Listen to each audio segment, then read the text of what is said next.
I don't think we realize what the Dallas Cowboys just did. So we're going to be going through that and 3 other stories in today's video. So make sure to like this video, and if you want more Dallas Cowboys news content like this, make sure to subscribe to the channel by hitting that red button down below. The first story is the Dallas Cowboys found their next superstar. Dallas Cowboys kicker Brandon Aubrey has continued to make the term impressive seem like it's selling him short. Aubrey is now 30 of 30 in field goal attempts this season, the first player to ever do so in NFL history. This makes him the first kicker in NFL history to make 2 field goals of 59 yards or longer in the same game after making 45, 50, 59, and 60-yard field goals during their victory over the Philadelphia Eagles. HC Mike McCarthy's decision to allow Aubrey to attempt the long field goals shows his faith in the kicker overall. After the game, the kicker acknowledged that the coaches are why he is getting opportunities to attempt long field goals multiple times in a game, which is usually unheard of. Having the opportunity to do that, I'm sure not a lot of guys have the coaches that are willing to give them those opportunities. So just being able to convert those opportunities and keep them coming feels good, said Aubrey. But the road to becoming Butter Aubrey didn't start on Sunday night. The Cowboys kicker saga goes back to his time in the USFL, when Dallas special teams coordinator John Fassel was the only coach in the NFL who inquired with the USFL's Birmingham Stallions about Aubrey. The coordinator said he had eyes on Aubrey around the 2023 NFL Draft and watched all of the games he had played on film up until that point of the season. Fassel then went to Birmingham without telling the kicker to watch him in action and catch up with him after the game. He told him to stay healthy for the rest of the USFL season and potentially a long NFL season ahead as well. But it didn't end there. Fassel kept in touch with Aubrey and would watch his games, texting him to keep it up. After the USFL season ended, Fassel and the scouting department wanted to see more of Aubrey. "We just decided we don't want him to go anywhere else potentially and try out, so let's just sign him, and we just did," said Fassel. At that point, the Cowboys chose not to select a kicker in the 2023 NFL Draft, which was expected in the later rounds since Jerry Jones made it clear that he wanted a younger kicker.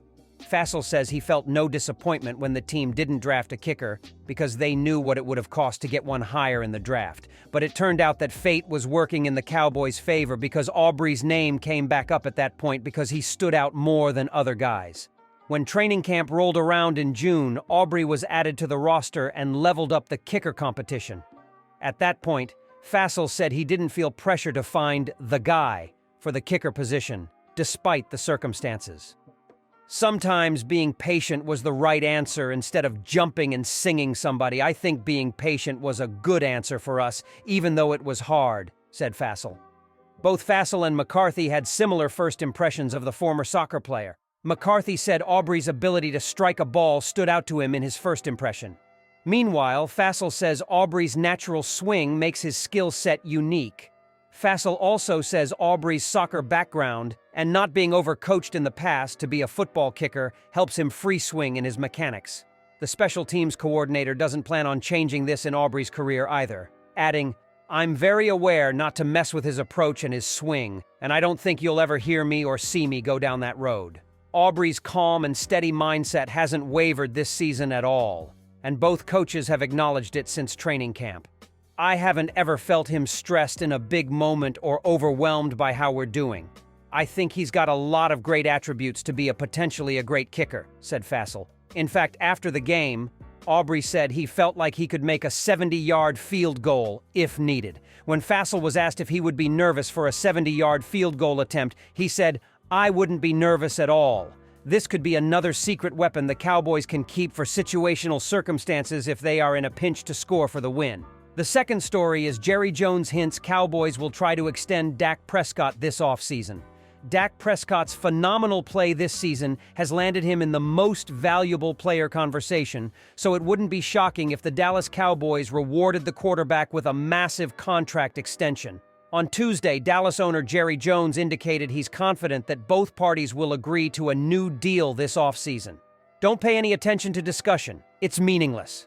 The only thing that is factual here is what I decide and what we decide as a team and what Dak decides," Jonas told Carol DeFemme in Dallas.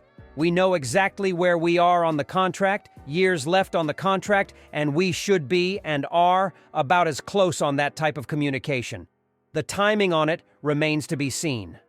Prescott has 2 years remaining on a 4-year, $160 million deal, which includes an out in 2024, $61,915 in dead cap, and a no-tag clause.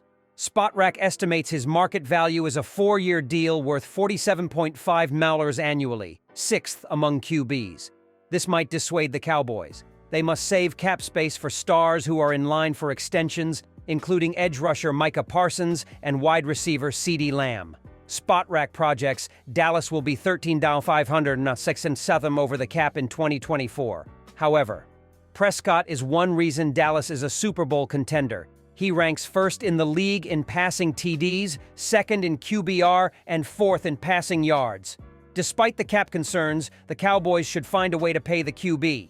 The 30-year-old is still in his prime and could help the team win its 6th championship. Dallas Cowboys defensive tackle Jonathan Hankins suffered a high ankle sprain in the third quarter of the team's 33-13 win over the Philadelphia Eagles on Sunday night, according to Cowboys Executive Vice President Stephen Jones. "He's got a high ankle sprain," Jones said on 105.3 The Fan on Monday. "We don't think that it's going to be a severe one. He's going to be getting further looked at in terms of exactly what we're dealing with here. We'll know more as the day goes by." Head coach Mike McCarthy also confirmed a high ankle sprain for Hankins, but did not have a further update as he was still receiving treatment as of Monday afternoon. The injury occurred on Philadelphia's first possession of the second half, when a DeAndre Swift 6-yard gain saw a lot of bodies fall on Hankins' ankle, bending him backwards. Hankins was tended to on the field by the Cowboys' training staff before walking off the field gingerly. He would not return in the win. After the game, Hankins was seen walking out of the locker room without a walking boot and without a limp. Hankins' potential loss for the upcoming stretch could prove to be a big one, as he has brought experience to the defensive interior line in defending the run and rushing the passer. In 13 games, he has notched 26 tackles and 3 sacks in his 11th season in the NFL. In his absence, rookie first-round pick Maisie Smith and Neville Gallimore filled in at defensive tackle, while Osa Odigizua also took on a bit of a larger role in the second half. Smith and Gallimore will have to take on the brunt of the run defense tasks in the coming weeks should Hankins be sidelined. Practice squad defensive tackles Carl Davis and Willington Prevalon also figure into the equation, with 3 elevations available for each for the rest of the season. The third story is Nick Wright identifies Cowboys' turning point this season. In Week 5, the Dallas Cowboys got beaten up by the San Francisco 49ers 42-10, dropping their record to 3-2, and the alarm bells were sounding. Some felt perhaps they were imposters, and they had some issues on both sides of the football. But since then, they have won 7 of 8 games and 5 in a row, and their lone loss was in Week 9 on the road to the defending NFC champion Philadelphia Eagles. On Sunday, the Cowboys delivered a powerful statement by making amends for that Week 9 loss with a 33-13 victory over the Birds, boosting their record to 10-3 and giving them first place in the NFC East. On FS1's First Things First, Nick Wright said, "The loss to the Niners was the turning point for Dallas, and that since then, Dallas has been the best team in the NFL. The Cowboys have the top scoring offense in the league, and Sunday marked the 5th straight game and the 6th time in their last 7 contests they have scored at least 33 points. Their defense has also been dynamic. They rank 4th in points allowed and 3rd in total yards given up, and they have surrendered 20 or fewer points 6 times in their last 8 games. Quarterback Dak Prescott is now arguably the frontrunner to win the regular season MVP award, and he's leading everyone in touchdown passes this season with 28. Of course, for such a proud franchise, anything but winning the Super Bowl will be considered a failure, and thus all the success they've had in recent weeks is nothing more than a stepping stone toward perhaps claiming the Vince Lombardi trophy. As Dak Prescott stepped to the podium after the Dallas Cowboys' 33-13 win against the Philadelphia Eagles Sunday, a clattering of fans chanted, "MVP! MVP! MVP!" through the glass from one of the club areas at AT&T Stadium.